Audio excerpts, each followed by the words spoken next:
আসসালামু আলাইকুম ওয়া রাহমাতুল্লাহি ওয়া বারাকাতুহু। আলহামদুলিল্লাহি ওয়া কাফা ওয়া সালামুন আলা ইবাদিহিল্লাযিনা ইসতাফা, আম্মা বা'দ। আজ আমরা জানার চেষ্টা করব একটি বহুল পরিচিত প্রশ্নের উত্তর। সিয়াম পালন করে রমাদান মাসে বা অন্য সময় সিয়ামরত অবস্থায় একজন সিয়াম পালনকারী ব্যক্তি তিনি নখ, চুল ইত্যাদি কাটতে পারবেন কিনা, শেভ হতে পারবেন কিনা, তিনি নাভির নিচের পশম ইত্যাদি কাটতে পারবেন কিনা বা চাঁচতে পারবেন কিনা, এ বিষয়ে আমরা অনেকেই জানতে চাই। সিয়ামরত অবস্থায় এই কাজগুলো করলে আমাদের সিয়াম ভঙ্গ হবে কিনা বা সিয়ামের কোনো ক্ষতি হবে কিনা, সিয়ামের জন্য এটি ক্ষতিকর হবে কিনা, পুরো বিষয়টিকে আমরা সামনে রেখে উত্তর দেওয়ার চেষ্টা করব ইনশাআল্লাহ। প্রিয় দর্শক, আমরা এর আগে সুনান নাসাইর একটি বর্ণনায় কোনো একটা পর্বে উল্লেখ করেছিলাম যে সিয়াম ভঙ্গের বিষয়টি আসলে নির্ভর করে শরীরে কোনো কিছু প্রবেশ হলো কিনা, পেটে পাকস্থলিতে কোনো কিছু গেল কিনা, খাদ্যের কাজ হলো কিনা, এর উপরে সিয়াম ভঙ্গের বিষয়টি নির্ভর করে। শুধুমাত্র বীর্যপাতের বিষয়টি এক্সেপশনাল। কোনো কিছু বের হলে অজু ভঙ্গ হয়, আর কোনো কিছু প্রবেশ করলে রোজা ভঙ্গ হয়। বীর্যপাতের বিষয়টি এক্সেপশনাল, ভিন্ন, ব্যতিক্রম, যে তার ফলে রোজা ভঙ্গ হয়।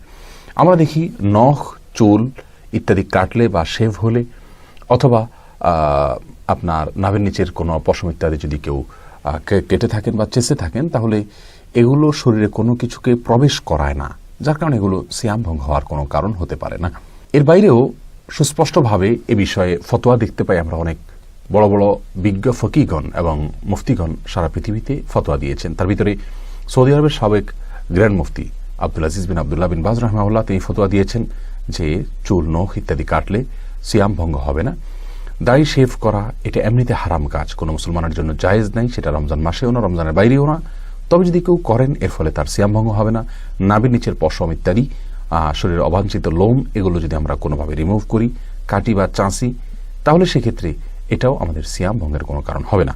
একই ফতোয়া কাতার ভিত্তিক ওয়েবসাইট, ফতোয়ার ওয়েবসাইট islamweb.com এর মুফতিগণ তাদের বোর্ড অফ ফতোয়া দিয়েছেন, এবং সৌদি আরবের লজনা দায়েমা বা ফতোয়া বিষয়ক স্থায়ী কমিটি, সর্বোচ্চ স্থায়ী কমিটি ফতোয়া বিষয়ক, সেখানে পুরো কমিটিরও ফতোয়া রয়েছে বিষয় যেগুলো সিয়াম ভঙ্গের কোনো কারণ থাকবে না। অতএব আসুন আমরা জেনে নিই যে সিয়ামরত অবস্থায় রমজানে বা অন্য কোনো সময় আমরা যদি হাতের বা পায়ের নখ কাটি বা চুল কাটি অথবা চাঁচি, তাহলে এর কোনোটি আমাদের সিয়ামের জন্য কোনো প্রকার ক্ষতিকর হবে না। আল্লাহ তাআলা আমাদের সকলকে সিয়াম সম্পর্কিত মাসাইলকে জানার তৌফিক দান করুন। আসসালামু আলাইকুম ওয়া রাহমাতুল্লাহি।